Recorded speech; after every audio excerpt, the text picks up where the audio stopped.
شیخ میرا سوال YouTube channel کے حوالے سے ہے. میں جاننا چاہ رہا ہوں کہ یوٹیوب چینل اگر ہم بنائیں تو دین اسلام میں اس کی شرعی حیثیت کیا ہے اور اس کی کمائی کیسی ہے، جائز ہے یا ناجائز ہے، اور کیا دوسرا ہر عالم دین کو اپنا چینل بنانا چاہیے؟ ذرا یہ وضاحت فرما دیجیے.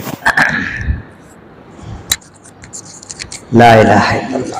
دیکھیں سوشل میڈیا اور میڈیا ایک محاذ بن چکا ہے، تو اس محاذ کو اہل باطل کے لیے کھلا چھوڑ دینے کا نہیں بھی ہم تو نہیں تو یہ تو ہے غلط.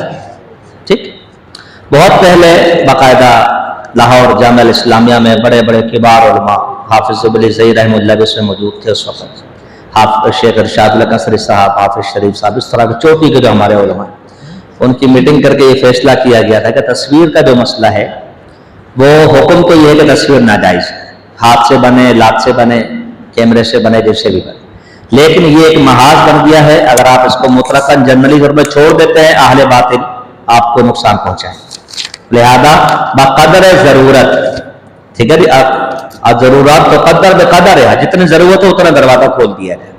یعنی جس عالم کو زیادہ سنا جاتا ہے، جو زیادہ پاپودار ہے، اچھی گفتگو کر سکتا ہے اور اس کی گفتگو کے اچھے اثرات مرتب ہوتے ہیں، لوگ توحید کی طرف آتے ہیں، تو وہ اس چیز کو استعمال کرتے ہیں. ٹھیک ہے جی، تو اتنی گنجائش تو ہے دین کے خاطر آپ یہ کر سکتے ہیں. جیسے آپ حج پہ جاتے ہیں، پاسپورٹ کا مسئلہ ہے، ویزے کا مسئلہ ہے، 100 مسائل ہیں آپ کے ساتھ، اور کوئی صورت ہے ہی نہیں آپ کے پاس. پیمنٹ کا آنا جانا ہے، بینک ناجائز ہے مگر آپ کرنٹ اکاؤنٹ کے بغیر گزارا نہیں ہے، پیمنٹ آتی ہے اس کے تھرو، جاتے اس کے تھرو. انشورنس منع ہے مگر جو امپورٹ ایکسپورٹ کا کام کرتے ہیں ان کے کنٹینر نہ آ سکتے ہیں بغیر انشورڈ ہوئے، نہ جا سکتے. ٹھیک ہے نا، تو آپ کو کچھ چیزوں میں چکر دیا گیا ہے. وہاں حالت اضطراری، حالت اضطراب، فَمَنِ اسْتُرَّ غَيْرَ بَاغٍ وَلَا عَادٍ فَلَا إِثْمَ عَلَيْهِ. قرآن کہتا ہے مجبور ہو گیا، تجاوز کرنے والا نہ ہو حدود سے، تو اس پر کوئی گناہ نہیں ہوتا. تو یہ چیز ہے، تو یہ فیصلہ کریں کہ ہمارے اس کا کتنا فائدہ. ابھی تو ایک فیشن سا ہو گیا نا، مقابلہ چل پڑا، تو بھی بنا، میں بھی بنا، ہر بندہ مفتی بنا ہوا ماشاءاللہ. تو یہ نقصان بھی ہو رہا ہے اس کا، ظاہر سی بات ہے. تو جو حقدار ہے، حق رکھتا ہے، وہ بنا لے. اب سوال یہ پیدا ہوتا ہے کہ اس کی شرعی حیثیت کیا ہے. یاد رکھیے کہ دین اسلام ان چیزوں کا محتاج نہیں. یہ ضرورت کی چیزیں بن گئی ہیں مگر دین اس سے پہلے بھی چلتا تھا، اس کے بعد بھی چلے گا، کل کو پھر بند ہو گیا، آپ کو دیکھ لینا. اور آپ تجربہ کرتے رہتے ہیں آئے دن. ہاں کبھی یہ بندے، کبھی وہ بندے، کبھی وائرس آ جائے سارا دن، اور آپ کی طبیعت خراب کر لو جی آج تو نیٹ ہی بندے، اب کیا ہوگا بھائی؟ تو 20 سال پہلے کیا ہوتا تھا؟ کیوں پریشان ہوتے ہوئے؟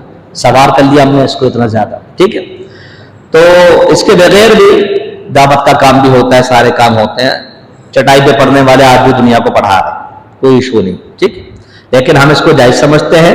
بس یہ ہے کہ اس کو ایک لمٹ میں رکھا جائے، ایک بات. دوسرا، اس کی آپ کی جو ویڈیوز ہے، آڈیوز ہے، جو کچھ بھی ہے، اس کی بیک گراؤنڈ میں یا اس کے درمیان میں وہ اپنے ایڈز دیتے ہیں.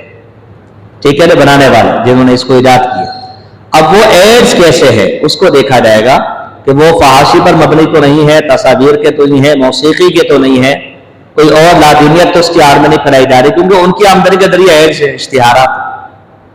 ٹھیک ہے نا، تو اس کے اوپر فیصلہ ہوگا کہ کمائی آپ کی جائز ہے یا ناجائز. اگر وہ ایڈز آپ نے پابند کیا ہوا کہ میرے چینل پہ آپ یہ چیزیں نہیں چلائیں گے، ارننگ بھلے کم کرتے ہیں ہماری، آپ ارننگ کا ہی مسئلہ چل رہا ہے نا سارا، کہ ملے گا کیا. ٹھیک ہے نا، تو آپ وہ اس کو کم کر دیں، ہمیں یہ ایڈز نہیں چاہیے. ٹھیک ہے، پھر جائز ہے، اس کو دیکھنا پڑے.